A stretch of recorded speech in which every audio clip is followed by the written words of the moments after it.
Hi, John Marshall, the DrillMaster. Just a quick note. Congratulations, Sergeant Major of the Army Grinston, for your retirement, or on your retirement. That's wonderful news. That's fantastic. Let me bring that up a little bit bigger. All right. But this is just a quick note on personal and positional colors.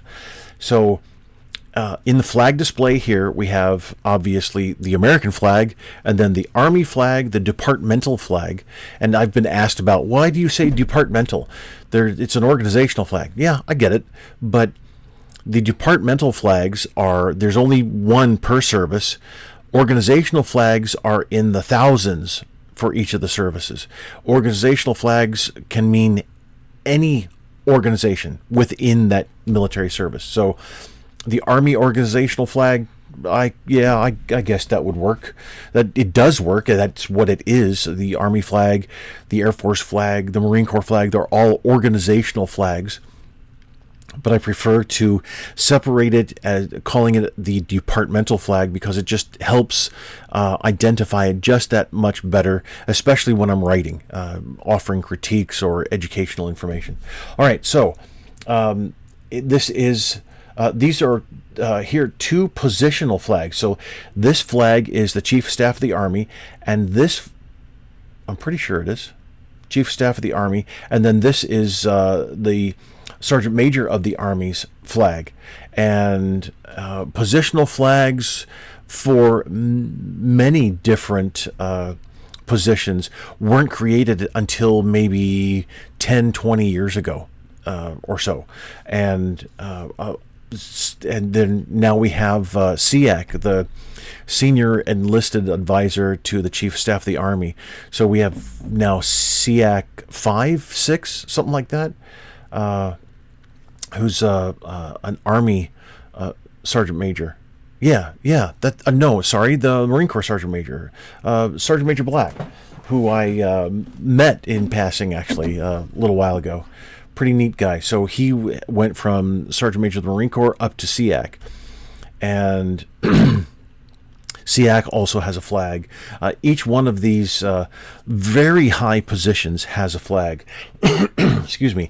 They're called positional colors. They're not personal colors. A personal color is a general's flag. You'll see for the Air Force, it's a blue background with the white stars, 1 through 4. For the Army and the Marine Corps, you'd think that they'd both have the same red, the same white stars. They don't. They're different star arrangements once you get past the single star. It's very interesting. Arguments between the services long ago. Well, we're going to do it this way. Well, we're going to do it that way. And that's pretty much why there's certain things that go on. Anyway, so back to the positional colors means that an individual like Sergeant Major of the Army Grinston, he was appointed to the position of Sergeant Major of the Army. That became his flag. Now, he can't take it with him. A general can take that flag with them. That is their flag. It is a personal color. So when the general retires, it's furled, cased, handed over. Not at the ceremony, but it's handed over at some point. And the funding requirements and all that, they're in the each one of the service regulations, and you can find that out. But the positional color here identifies the individual in that position. It's always the flag is always the same. The individuals change. For the personal color, the flag is the same, but it stays with the individual. And so you can have positional and personal colors in the same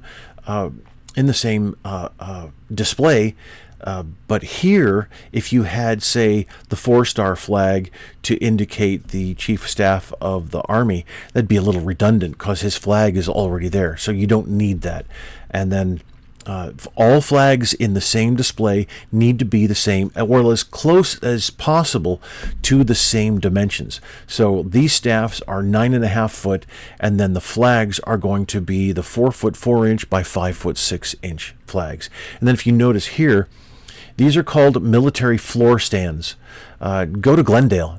I don't get anything for it, but go to Glendale. They have the military floor stands. They're expensive. They really are.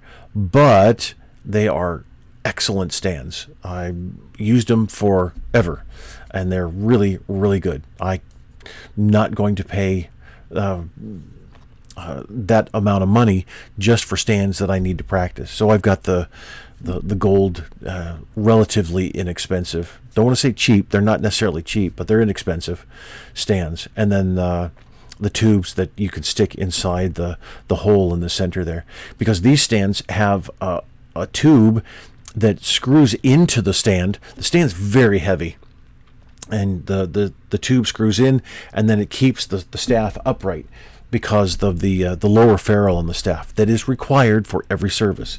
Using the brown staffs with that rounded edge or that rounded end right here, that's not a thing. Not a thing for the U.S. military. All right. Thank you very much for watching. Just wanted to quickly touch on that.